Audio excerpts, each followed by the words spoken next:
Ma'am, I'm going to need you to move to your correct seat. This section is reserved for our premium passengers. The sound wasn't a request. It was a command delivered with the kind of authority that assumes compliance without question. Marcus Williams looked up from his tablet, his fingers pausing mid-scroll through the quarterly earnings report he'd been reviewing. The flight attendant stood in the aisle beside seat 1A, her posture rigid, her smile the practiced kind that never reached the eyes. Her name tag read Patricia Holloway, and everything about her stance suggested this wasn't her first time having this particular conversation. What she didn't know, what none of them knew, was that the man she was addressing had built Skybridge Airlines from a single leased aircraft into the third largest carrier in North America. Have you ever walked into a room and felt every eye measuring whether you belonged there? That moment when you realize your presence has somehow become a problem that needs solving, even though you've done absolutely nothing wrong. Because what happened on the Atlanta to Miami first-class cabin on that Tuesday morning was exactly that, and so much more. This is the kind of story that should make headlines but often doesn't, the kind that reveals how quickly assumptions can destroy everything. If these stories matter to you, if you believe accountability should reach every level, consider subscribing. We dig into the cases that don't make the evening news but absolutely should. Now let's go back to where this really began. Flight SB 2847 had pushed back from the gate at Hartsfield-Jackson exactly on schedule, 7:15 a.m. The first-class cabin held 16 passengers, a mix of business travelers and vacationers who'd paid premium prices for premium treatment. Most were already settled in, laptops open, breakfast orders placed. The hum of quiet productivity filled the space. Marcus had boarded early, as was his habit, not because of any special privilege, but because he'd learned long ago that being punctual eliminated most travel complications before they started. He'd built that philosophy into everything he did, from his morning routine to the way he ran Skybridge. Small efficiencies compound into major advantages. He'd chosen seat 1A deliberately. The extra legroom helped accommodate his 6'3" frame, and the position offered a clear view of the cabin operations he knew intimately from the other side. Even on vacation, Marcus found himself observing the small details that made the difference between satisfied customers and loyal ones. Patricia Holloway had 22 years of service with Skybridge. Her personnel file showed commendations for punctuality and procedure adherence, though recent reviews noted what supervisors diplomatically termed inflexibility with irregular situations. She'd requested transfer to first-class service after what she described as persistent behavioral issues from economy passengers. Her supervisor had approved the move, hoping the more structured environment might better suit her style. The irony was profound, though neither of them realized it yet. 3 hours earlier, Marcus Williams had been standing in his downtown Atlanta office, watching the sunrise paint the skyline gold through floor-to-ceiling windows. The nameplate on his mahogany desk read simply M. Williams, CEO, no need for elaboration when you own the building. His morning routine never varied: arrive at 5:30, review overnight operational reports, then 30 minutes of what his assistant diplomatically called thinking time. The operations dashboard on his computer showed 847 flights scheduled across Skybridge's network that day. On-time performance was tracking at 94.2%, up 3 points from the previous quarter. Customer satisfaction scores had climbed steadily for 18 months running. The numbers told the story of an airline that had found its rhythm, but Marcus knew better than to trust good news without verification. His phone buzzed with a text from his daughter. "Dad, promise me you'll actually relax on this trip. Miami has beaches, not balance sheets." He typed and deleted 3 responses before settling on a simple "I'll try." The truth was more complicated. At 42, Marcus had built Skybridge from nothing into a carrier that employed 47,000 people across North America. The weight of that responsibility didn't disappear just because he was taking his first vacation in 2 years. Janet, his head of security, knocked twice and entered. "Morning update, sir. Yesterday's incident report came back clean. Chicago weather might affect the northern routes later, but operations is already working contingencies." She paused at his desk, her expression shifting slightly. "You sure you want to fly commercial today instead of the company jet?" Marcus straightened his tie, a habit from his early days when he'd worn the same 3 ties in rotation, unable to afford more. "Janet, if I don't trust our own product enough to use it, why should our customers?" She nodded, but he caught the slight tightening around her eyes.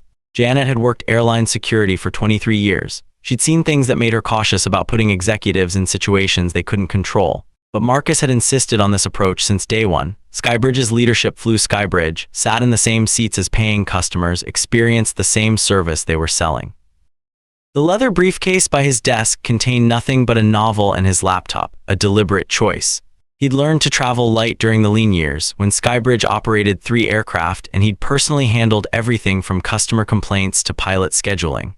Those days had taught him that the weight of leadership wasn't measured in possessions. Marcus glanced at the framed photo on his desk, his daughter at her college graduation, her smile radiant beneath the cap and gown. She'd grown up watching him build something from nothing, missing bedtime stories and school plays in service of a vision only he could see clearly. The success they now enjoyed had come at a cost he still calculated every day. His phone showed 6:15 a.m. In 45 minutes he'd leave for the airport like any other passenger. No advance notice to gate agents or flight crews, no special handling. He'd reserved seat 1A under his own name, paid with his personal credit card, and packed a single carry-on bag. For the next few days, he wanted to be just another traveler. "The Miami weather looks perfect," he said aloud, though he was alone in the office now. Such simple words, such ordinary hope. Patricia Holloway had reported for duty at 5:45 a.m., her uniform pressed to regulation standards, her makeup applied with the precision of someone who understood that appearance mattered in first-class service. The crew briefing room at Hartsfield-Jackson hummed with pre-flight activity, pilots reviewing weather reports, flight attendants checking passenger manifests, ground crews coordinating gate assignments. She'd requested this route specifically. Atlanta to Miami, first-class service, passengers who understood proper behavior and appreciated professional standards. After 18 months of dealing with what she privately termed economy-class attitudes, Patricia had convinced her supervisor that her skills were better utilized where they'd be properly valued. The passenger manifest for Flight SB 2847 showed the usual mix: business travelers in expensive suits, retirees who'd saved for premium treatment, and the occasional upgrade winner who'd lucked into luxury. Patricia scanned the names with practiced efficiency, noting nothing unusual until she reached seat 1A, M. Williams. Cash purchase, no frequent flyer number, no special meal request. The lack of details suggested either remarkable privacy or someone unaccustomed to first-class amenities. 16 passengers today, announced Sarah Chen, the senior flight attendant. Patricia had worked with Sarah before, competent but too accommodating, the type who bent rules to avoid confrontation. Standard service, no VIPs flagged, weather's clear all the way to Miami. Patricia nodded, but her attention had shifted to the gate area visible through the crew room window. Early boarding was beginning, and she could see the first-class passengers queuing at the priority lane. Her trained eye cataloged each traveler. The woman in the designer suit who clearly belonged, the elderly gentleman with the expensive watch, the young professional with the laptop bag that cost more than most people's monthly salary. Then she saw him, tall, well-dressed, but something in his posture triggered an instinct Patricia had developed over 22 years of service. He carried himself with quiet confidence, but his skin color and youth made her mentally check the passenger manifest again. M. Williams, seat 1A. The cash purchase suddenly made sense in a way that aligned with her assumptions about people who might have acquired first-class tickets through unconventional means. "Sarah," she said, her voice carefully neutral, "passengers like that usually need extra attention to the rules. First class has standards, and some people aren't familiar with the expectations." Sarah glanced toward the gate area, her expression uncertain. "Which passenger?" 1A. "Just keep an eye on things. Sometimes people get confused about seating assignments, especially when they're not regular first-class travelers." Patricia believed absolutely in what she was saying. In her experience, maintaining order meant being proactive about potential problems. First-class passengers paid premium prices for premium experiences, and that meant ensuring everyone in the cabin belonged there, understood the protocols, and respected the environment. She wasn't being discriminatory, she was being professional. The Boeing 737 gleamed under the morning sun as passengers began boarding. Patricia took her position at the first-class entrance, her smile ready, her greeting practiced. Every passenger would receive proper service, of course, but some would need more guidance than others to ensure they understood where they were and how they were expected to behave. She checked her watch, 6:55 a.m., 20 minutes to departure, and then they'd all discover exactly who belonged in first class and who didn't. 3 rows back, Jessica Martinez was trying to decide whether to mind her own business. She'd built her career on the opposite approach. As a freelance journalist with 47,000 followers across various social media platforms, Jessica had learned that stories worth telling usually involved getting involved. But this was supposed to be a vacation flight, her first break in 8 months of covering everything from city council corruption to environmental protests. The young man in seat 1A had drawn her attention during boarding, though she couldn't pinpoint exactly why. Perhaps it was the way he'd moved through the cabin, purposeful but observant, like someone accustomed to evaluating spaces and systems. Or maybe it was the slight tension she'd noticed when the flight attendant had lingered at his seat longer than seemed necessary. Jessica's phone showed 87% battery and excellent signal strength. She turned on airplane mode as requested, but the switch back to cellular was literally a thumb swipe away. Her camera roll had plenty of storage space, and her streaming setup could go live on 3 platforms simultaneously within 30 seconds. These weren't conscious preparations. They were reflexes developed from 2 years of documenting incidents that others preferred to ignore. The flight attendant, Patricia, according to her name tag, had made 3 trips past seat 1A in the past 10 minutes. Not the casual checking that service professionals performed, but something more focused, more suspicious. Jessica had noticed the subtle positioning, the way Patricia's gaze lingered, the almost imperceptible change in her posture when she looked in that direction. Jessica reopened her laptop, ostensibly to work on an article about Miami's arts district. But her fingers found the folder marked Emergency Protocols, templates for rapid story development, contact lists for editors who moved fast on breaking news, and social media strategies for maximum impact when timing mattered. She glanced forward again. The young man was reading quietly, his boarding pass visible on the armrest beside him. Everything about his demeanor suggested he belonged exactly where he was, which made Patricia's behavior increasingly difficult to ignore. Jessica had covered enough stories to recognize the moment when casual observation might need to become active documentation. She wasn't there yet, not quite, but her thumb hovered over the airplane mode toggle and her camera app was already running in the background. Sometimes the most important stories began with someone deciding not to mind their own business after all. Marcus felt the approach before he looked up. Patricia's footsteps carried a particular rhythm, measured, purposeful, with the slight emphasis that suggested official business rather than service inquiry. He'd learned to read such signals during the years when Skybridge's survival had depended on understanding every subtle communication from creditors, regulators, and competitors. "Excuse me, sir." Patricia's smile was regulation perfect, but her tone carried an undertone Marcus recognized immediately. He'd heard it in bank meetings when loan officers weren't quite convinced of his creditworthiness, in investor presentations when venture capitalists questioned whether someone like him could scale an airline operation.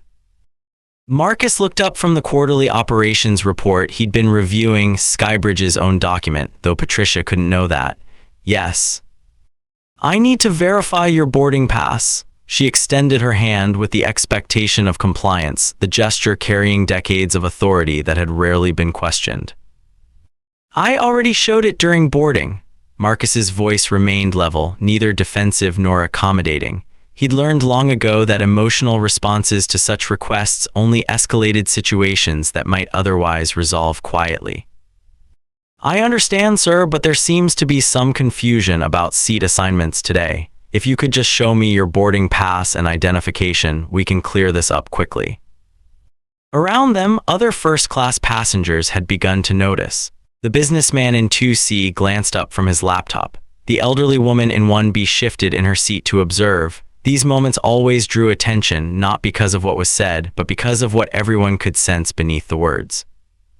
Marcus reached into his jacket pocket and produced his boarding pass. The document was standard Skybridge issue, M. Williams, seat 1A, first class, Atlanta to Miami. His name was printed clearly, the seat assignment unmistakable. Patricia examined it with theatrical thoroughness, her frown deepening as if the clarity of the information somehow made it more suspicious rather than less. "And your identification?" "Is there a specific problem with my boarding pass?" "Sir, I'm just following standard procedures. All passengers need to have proper identification available for verification." The phrase "all passengers" hung in the air with particular weight. Marcus glanced around the cabin. Patricia had not requested identification from the businessman in 2C, who was clearly of a different demographic profile. She had not asked the elderly woman in 1B to verify her seat assignment. The selectivity of these standard procedures was absolute and obvious. Marcus handed over his driver's license. Georgia issued, current, showing the same M. Williams as the boarding pass, but Patricia's examination grew even more intensive, as if she were seeking some discrepancy that would validate her initial suspicion. "Marcus Williams," she read aloud, loud enough for nearby passengers to hear, "and you purchased this ticket. Is that relevant?" Sometimes people aren't familiar with first-class expectations, Mr. Williams. We want to make sure everyone has the best possible experience. The coded language was flawless, not quite accusatory enough to constitute obvious discrimination, but clear enough that everyone within earshot understood the implication. Marcus had built an airline partly to avoid exactly these moments, but here he was, experiencing them in his own cabin. She wasn't satisfied. Patricia returned the documents but remained standing beside seat 1A, her posture suggesting the interaction was far from over.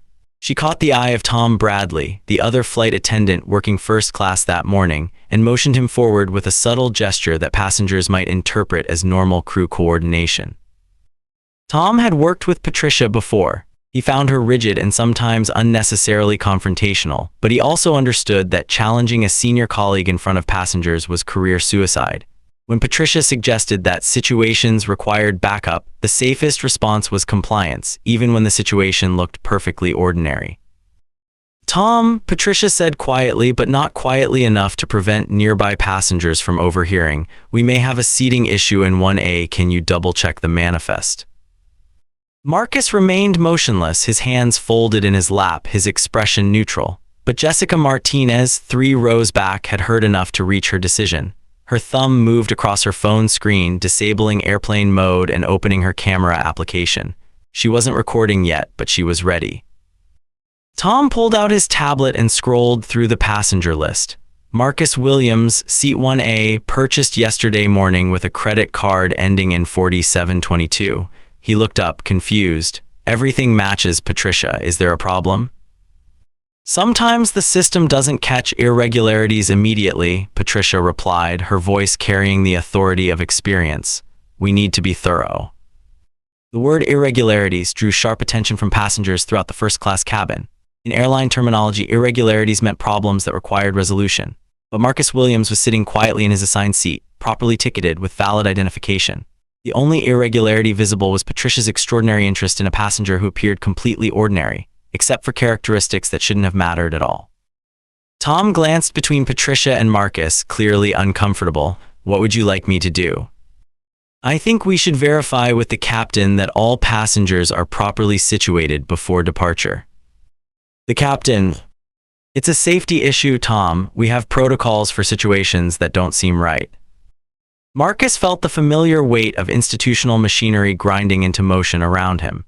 He'd experienced this progression before: initial suspicion, backup called, authority figures involved, situations escalating not because of any actual problem, but because the existence of suspicion itself became the justification for further suspicion.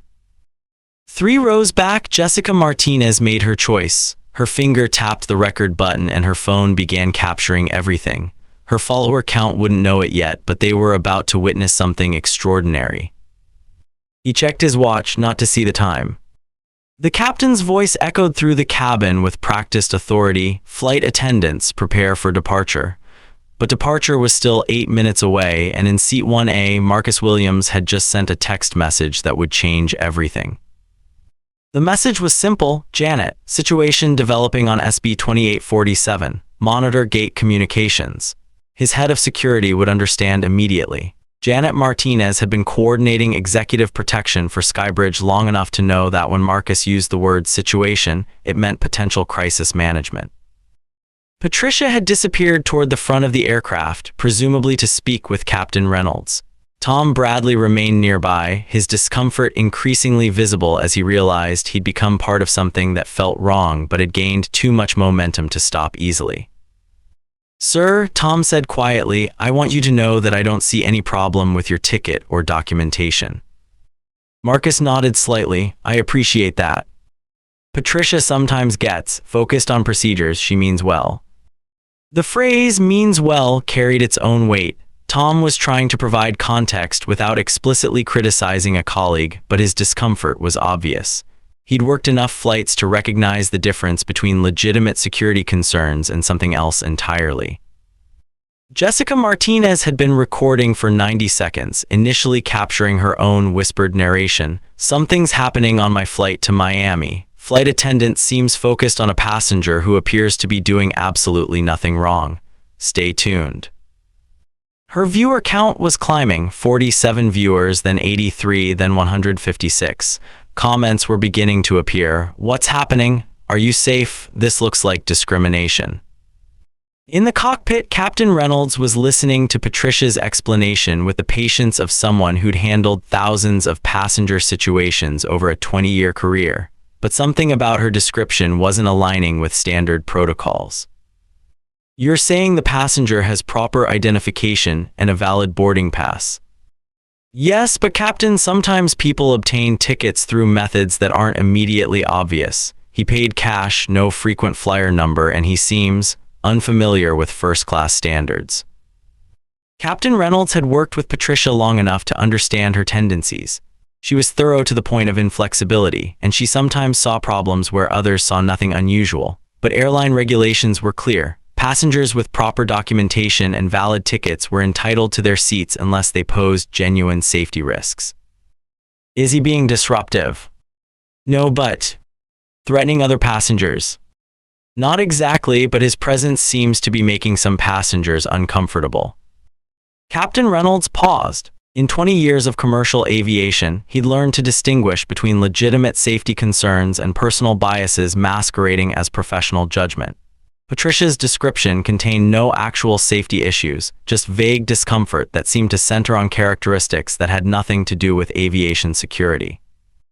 Patricia, unless there's a specific safety concern or documented policy violation, passengers remain in their assigned seats. That's federal regulation.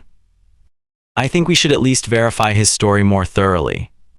The word story was interesting. Marcus Williams hadn't told any story. He'd simply presented proper documentation and sat quietly in his assigned seat.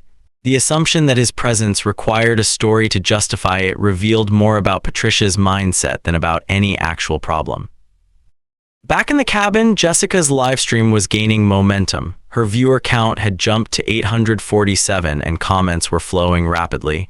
Call this in to news stations. Get the flight attendant's name. This is insane. She switched her narration to real time. We're still on the ground in Atlanta. The flight attendant has now involved the captain over a passenger who has done literally nothing except sit in his assigned seat. This is getting serious. 12 minutes to departure. The gate agent's voice crackled over the intercom. Flight SB 2847, we show you ready for pushback. But they weren't ready. Patricia was returning from the cockpit, her expression showing frustration rather than resolution. Captain Reynolds was following her, his presence in the cabin unusual enough to draw attention from every passenger.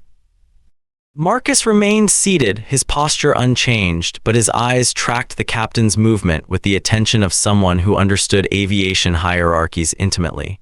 Jessica's livestream captured every moment, her viewer count now approaching 1,200. Ladies and gentlemen, Captain Reynolds announced, we're going to have a slight delay while we resolve a minor administrative issue. Thank you for your patience. Administrative issue. The euphemism was perfect airline speak, official sounding but vague enough to cover everything from paperwork problems to passenger removals. Everyone in first class understood that the administrative issue was the quiet man in seat 1A. Patricia stood beside the captain, her vindication apparently at hand. She'd escalated the situation to the highest authority on the aircraft, and now proper procedures would be followed. The first-class cabin would maintain its standards. Captain Reynolds approached seat 1A. Mr. Williams, I need to ask you a few questions. Of course. Are you traveling for business or pleasure today? The question had no bearing on Marcus's right to occupy his seat, but he answered anyway. Pleasure, a vacation to Miami. And you purchased this ticket? Yesterday morning, online with my personal credit card. Captain Reynolds nodded, but his questioning continued. This is your first time flying first class with Skybridge? Marcus paused. The question was more complex than it appeared. Technically, it was his first time as a paying passenger in Skybridge first class, but he'd flown in these seats countless times during aircraft acceptance flights, service evaluations, and operational reviews. I've flown with Skybridge before. In first class? Yes. The answer was truthful but incomplete, and somehow that made everything worse. Captain Reynolds interpreted the pause as evasion. Patricia saw confirmation of her suspicions, and passengers throughout the cabin sensed that something didn't add up. Jessica's viewer count hit 2,847. Comments were appearing faster than she could read. This is racial profiling. Sue the airline. Where are the other passengers? Interrogations. Then Captain Reynolds asked the question that changed everything. Mr. Williams, what do you do for work? Marcus looked up at the captain. For the first time since the interaction began, something shifted in his expression. Not anger, not frustration, but something older and more complex.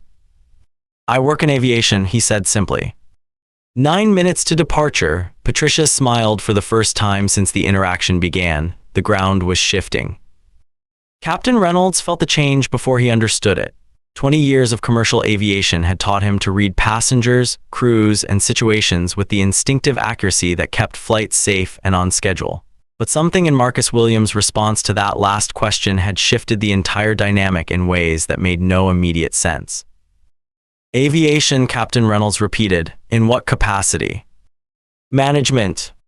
The answer was technically accurate but deliberately minimal, and Marcus Williams delivered it with the quiet confidence of someone who had answered similar questions many times before. But there was something else now, a subtle transformation in his posture that suggested the conversation had moved into territory where he was significantly more comfortable than anyone else in the aircraft. 8 minutes to departure. Jessica Martinez's livestream was approaching 4,000 viewers, and her comment section had become a torrent of outrage and analysis. He works in aviation. This is insane. Management means he probably knows more about this than the flight crew. Skybridge is about to get destroyed on social media. Patricia, however, interpreted Marcus's minimal responses as evasiveness. In her experience, legitimate first-class passengers were eager to establish their credentials when questioned. Business executives mentioned their companies, frequent travelers referenced their elite status, and industry professionals typically provided specific details that validated their presence in premium cabins. What type of management? She pressed. Which airline? Marcus glanced toward Captain Reynolds. Sir, with respect, I've provided valid identification and proper documentation for my assigned seat. Are there specific federal regulations or company policies that require passengers to detail their employment history? The question was delivered with the precision of someone intimately familiar with aviation law, and Captain Reynolds recognized immediately that Marcus Williams understood airline regulations better than most industry professionals. The phrasing wasn't confrontational, but it was expertly crafted to shift liability back onto the crew. No, Mr. Williams, there aren't. Then I'd like to enjoy my flight to Miami. Patricia's frustration was becoming visible. Captain, I really think we need to verify. Captain Reynolds's phone rang. The sound cut through cabin noise with the sharp authority of emergency communication, and everyone within earshot understood that flight operations didn't interrupt captains during passenger situations unless something significant was developing. He glanced at the caller ID, and Jessica Martinez's camera captured the exact moment his expression changed. The color didn't leave his face, it drained from his forehead down as if someone had pulled a plug and let all his certainty pour out through his feet. The caller ID read, J. Martinez, Skybridge Security. 7 minutes to departure, and Captain Reynolds was about to learn that the administrative issue in Seat 1A was considerably more complex than anyone had imagined. He answered on the third ring. Reynolds here. Captain, this is Janet Martinez, head of corporate security for Skybridge Airlines. I understand you have a situation involving a passenger named Marcus Williams. Captain Reynolds's grip on the phone tightened. Corporate security didn't call flight crews during routine passenger removal situations. They certainly didn't call within minutes of the issue developing unless someone very important was monitoring the situation in real time. Yes, we have a passenger in first class whose presence has raised some concerns. Captain, I need you to listen very carefully. Mr. Williams is traveling under his own name and personal identification. He has every right to be on that aircraft in that seat, and any action taken against him needs to be documented with extraordinary care. The phrasing was corporate speak for legal landmine. Captain Reynolds had received similar warnings before when passengers turned out to be executives from other airlines, federal regulators traveling incognito, or individuals whose removal might trigger discrimination lawsuits. But Janet Martinez wasn't finished. I also need to inform you that this incident is currently being live-streamed to several thousand viewers and has been picked up by aviation news outlets. Whatever resolution you choose will be very public. 6 minutes to departure. Jessica Martinez's viewer count had jumped to 7,200, and she could see notifications indicating that major aviation bloggers were sharing her stream. #Skybridge incident was beginning to trend on Twitter. Captain Reynolds looked down at Marcus Williams, who was watching the phone conversation with the calm attention of someone who knew exactly what was being discussed on the other end of the line. Not the nervous anticipation of a passenger hoping for vindication, but the patient observation of someone waiting for others to understand what he'd known all along. "Janet," Captain Reynolds said carefully, "what exactly is Mr. Williams's relationship to Skybridge Airlines?" The pause lasted 3 seconds. In aviation, 3 seconds was enough time for disaster or revelation. "Captain, Mr. Williams is Skybridge Airlines." Patricia Holloway was standing close enough to hear both sides of the conversation, and she felt the ground shift beneath 22 years of absolute certainty about passengers, procedures, and who belonged where in the social architecture of commercial aviation. Captain Reynolds ended the call and looked down at Marcus Williams with the expression of someone who had just discovered that the person he'd been interrogating was the person who signed his paychecks. 5 minutes to departure, and Patricia felt it before she understood it. The ground was shifting. "Captain," Marcus Williams said quietly, "perhaps we should clarify something before you hear it secondhand." He reached into his jacket pocket, the same motion that had prompted Patricia's initial suspicion, and withdrew a slim leather card case. He handed Captain Reynolds a business card without ceremony or flourish. Captain Reynolds read it twice, the first time for comprehension, the second time for confirmation of what couldn't possibly be true. The card was elegantly simple: Marcus Williams, board member, Skybridge Airlines. Not the owner, not the CEO, a board member. Patricia felt her stomach drop, but her training kicked in faster than panic. Board member wasn't chairman. Board member wasn't controlling interest. Board member was important, certainly fireable offense important, but not career-ending, company-destroying important. She could work with board member. "Mr. Williams," she said, her voice carrying the practiced humility of damage control, "I sincerely apologize for any misunderstanding. If you'd like to discuss alternative arrangements, perhaps an upgrade on your return flight, or—" "Ms. Holloway," Marcus's voice carried the same quiet authority it had maintained throughout the encounter, but now with an edge that made her pause mid-sentence. "I don't think you understand the situation completely." Captain Reynolds was staring at the business card with the expression of someone trying to solve a puzzle with missing pieces. Something about the card stock, the weight of it, the particular shade of Skybridge corporate blue, was triggering recognition beyond the printed words. Jessica Martinez's phone screen showed 8,847 viewers, and the comment stream was moving too fast to read. Aviation industry insiders were beginning to populate the chat with increasingly urgent speculation about the identity of the passenger. The cabin settled into the peculiar silence that comes when everyone knows they're witnessing something significant, but no one quite understands what. The quiet hum of auxiliary power, the distant sound of ground crews. A child 3 rows back coughed once, then subsided. The mechanical sounds of an aircraft preparing for departure continued around them, indifferent to the human drama unfolding in first class. Captain Reynolds's phone rang again. This time he answered on the first ring. "Reynolds." The voice that came through the speaker was crisp, corporate, and carried the unmistakable authority of someone accustomed to being obeyed immediately. "Captain Reynolds, this is David Chen, CEO of Skybridge Airlines. I understand you have our chairman of the board on your aircraft." The words hit the cabin like a physical force. Chairman of the board. Not board member, chairman. Marcus Williams wasn't just a board member of Skybridge Airlines. He was the chairman of the board, the person at the very top of the corporate hierarchy. The person who, in practical terms, owned the airline that employed every person on this aircraft. The person who could shut down routes, close hubs, eliminate positions, or, if he chose, ground entire fleets with a phone call. Captain Reynolds's face drained of color from the temples inward, leaving him chalk white except for 2 spots of red high on his cheekbones. His hand holding the phone began to shake almost imperceptibly. Patricia Holloway's hands dropped to her sides. The professional composure that had carried her through 22 years of passenger conflicts, medical emergencies, and equipment failures simply ceased to exist. Her mouth opened slightly, then closed again without sound. The business card in Captain Reynolds's other hand trembled once, then stilled as his grip tightened involuntarily. Jessica Martinez's viewer count hit 9,203, but she had stopped paying attention to the numbers. Her phone was capturing something that would be analyzed, discussed, and referenced for years to come in corporate training sessions and discrimination law seminars. Captain David Chen's voice continued through the phone's speaker, audible to everyone in first class. I trust Mr. Williams is being treated with the courtesy and respect that all of our passengers deserve.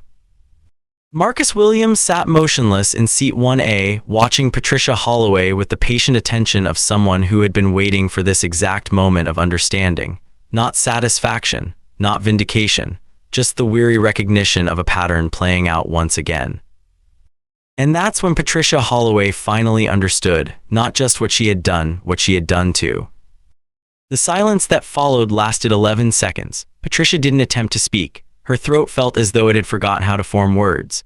Captain Reynolds stared at the phone in his hand as though it had transformed into something unrecognizable. The other passengers sat frozen in the particular stillness that comes from witnessing someone else's professional destruction in real time.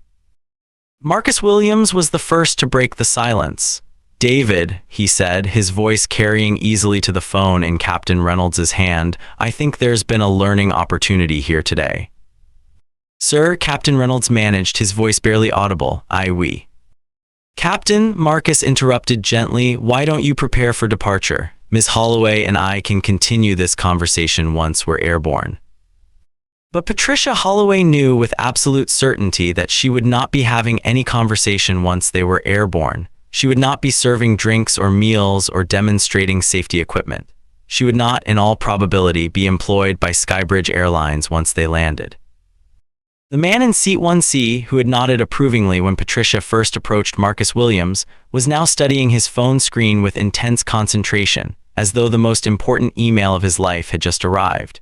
His earlier confidence in Patricia's authority had evaporated, replaced by the desperate hope that his supportive nod had gone unnoticed.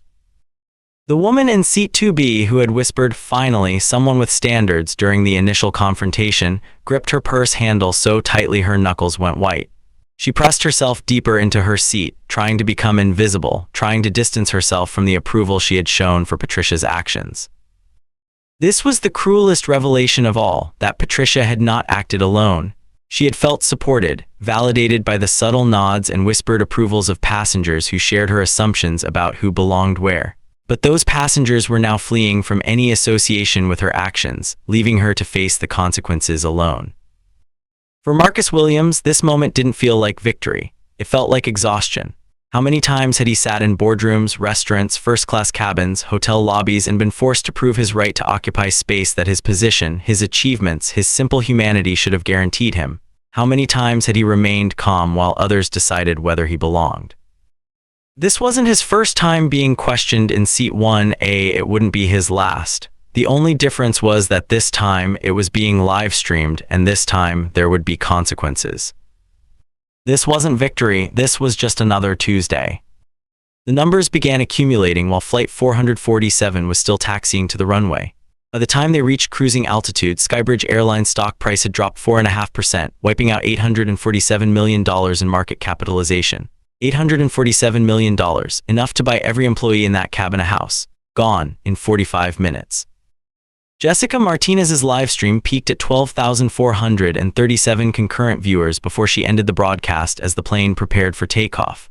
But the recording lived forever, shared and reshared across social media platforms. Within 6 hours, the #Skybridge incident had been used in 47,000 posts.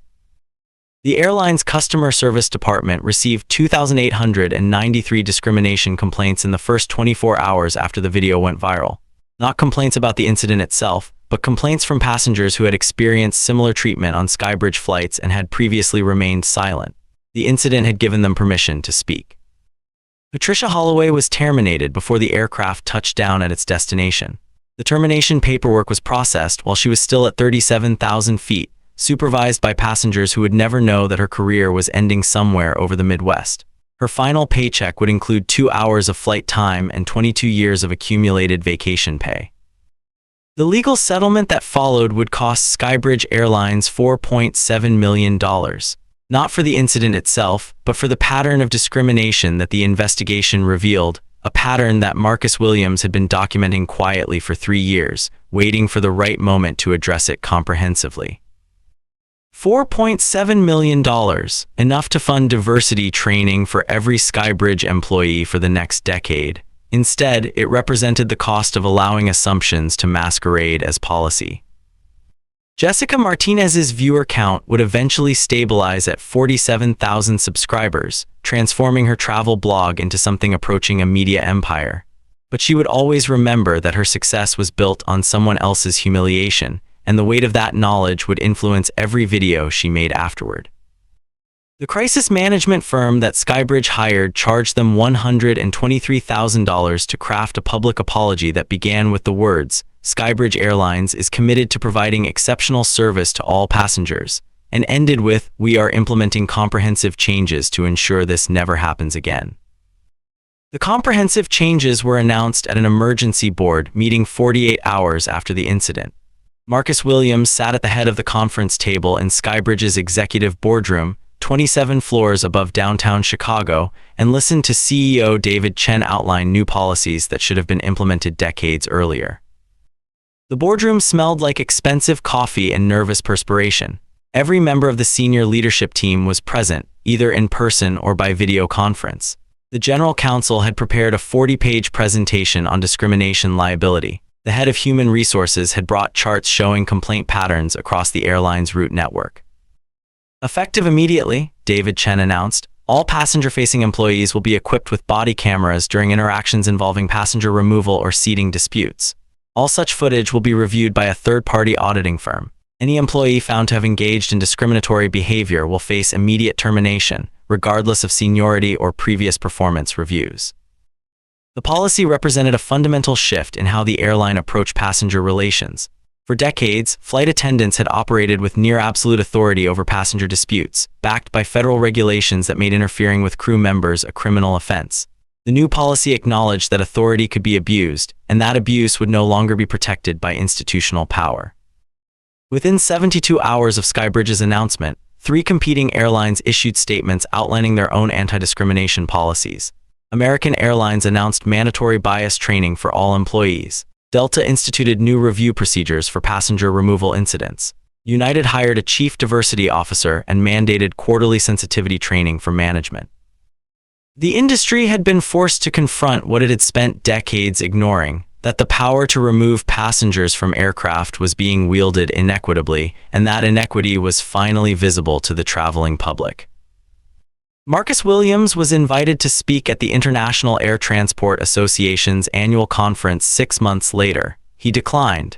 He was invited to appear on 3 morning television shows, 2 news documentaries, and a congressional hearing on discrimination in commercial aviation. He declined them all. Instead, he agreed to a private meeting with a bipartisan group of transportation policy staffers from the Senate Commerce Committee. They met in a windowless conference room in the Hart Senate office building, away from cameras and reporters. For 2 hours, Marcus Williams shared data that Skybridge's legal department had been quietly collecting for years. Passenger removal statistics broken down by race, age, and gender, complaint patterns across different routes, employee disciplinary actions related to discrimination.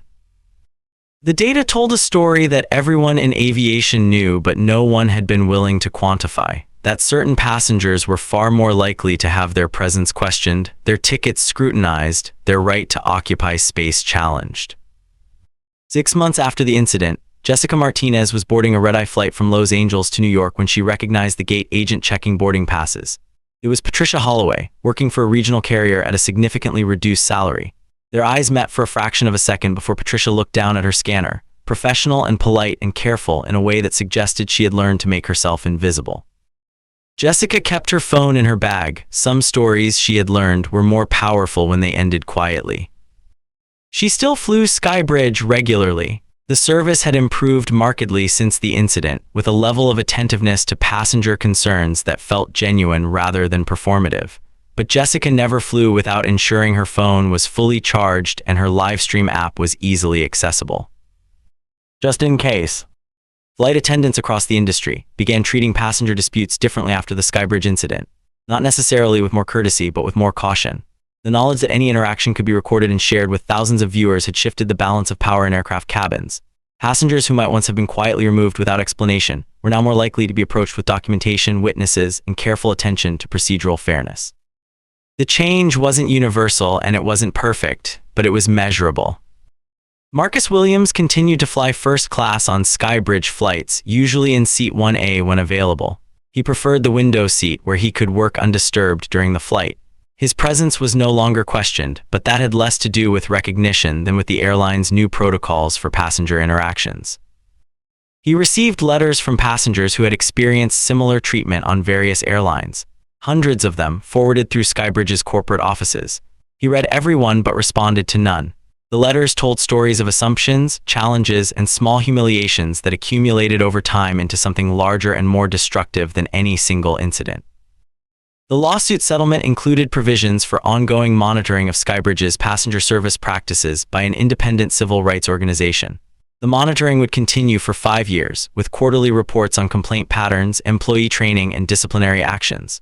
The reports were made public, creating accountability that extended beyond legal requirements. Other airlines began implementing similar monitoring programs voluntarily, recognizing that transparency was preferable to litigation. The training programs that emerged from the incident focused less on sensitivity than on procedure. Flight attendants learned specific protocols for passenger removal that required documentation, supervisor approval, and clear articulation of safety or security concerns. The subjective judgment calls that had once been routine became subject to review and oversight. Patricia Holloway's termination became a case study in business schools and legal seminars, not because her actions were uniquely egregious, but because they represented a pattern of behavior that had previously been invisible to institutional oversight. Her story was told not to villainize her personally, but to illustrate how systemic bias could manifest through individual actions. She never spoke publicly about the incident. Legal settlements included non-disclosure agreements, and she had no desire to relitigate the worst day of her professional life. She worked for 2 more years in aviation before transitioning to hotel management, where her experience with customer service was valued but her history was unknown. Marcus Williams boarded a flight last Thursday, first class. Seat 1A, he worked quietly on his laptop during the 2-hour flight, reviewing quarterly reports and responding to emails. The flight attendant offered him a beverage twice and confirmed his meal preference once. Professional, efficient, unremarkable. Nobody asked him twice. Ladies and gentlemen, what you witnessed today was not extraordinary. That's the point. The extraordinary thing would have been if Marcus Williams had been allowed to simply sit in his seat, work on his laptop, and fly to his destination without having to prove his right to exist in that space. But we don't tell stories about the extraordinary. We tell stories about what happens every day in aircraft cabins and hotel lobbies and restaurant dining rooms, when assumptions about who belongs where collide with reality. This wasn't a story about one flight attendant making one mistake.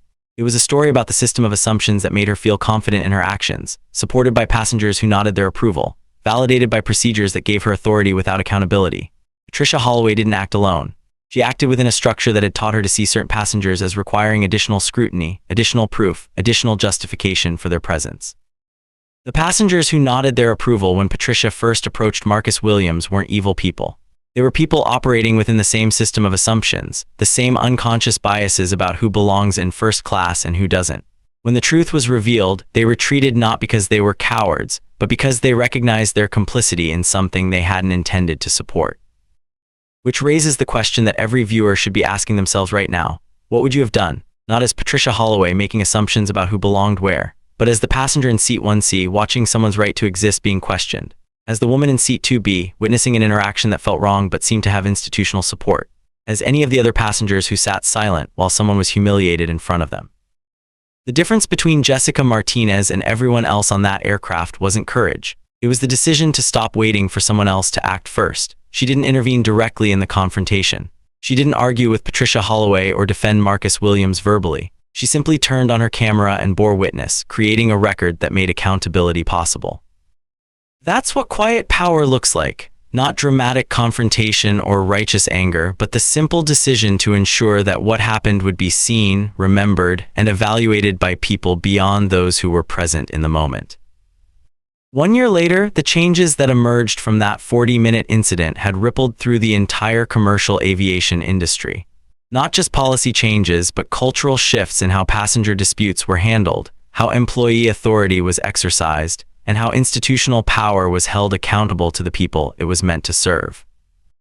The Federal Aviation Administration updated its guidance on passenger removal procedures, emphasizing documentation and de-escalation.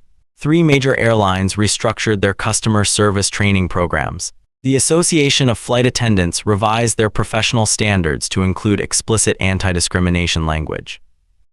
Marcus Williams continued his work as chairman of Skybridge Airlines, focusing on operational efficiency and route expansion. The incident became a footnote in his biography rather than its defining moment, which was exactly how he preferred it. His legacy wouldn't be built on one moment of vindication, but on decades of quiet leadership and systematic change. The discrimination monitoring program that emerged from the legal settlement was eventually adopted by 7 other airlines voluntarily. The quarterly reports showed measurable improvement in passenger complaint patterns, employee disciplinary consistency, and overall customer satisfaction across demographic groups.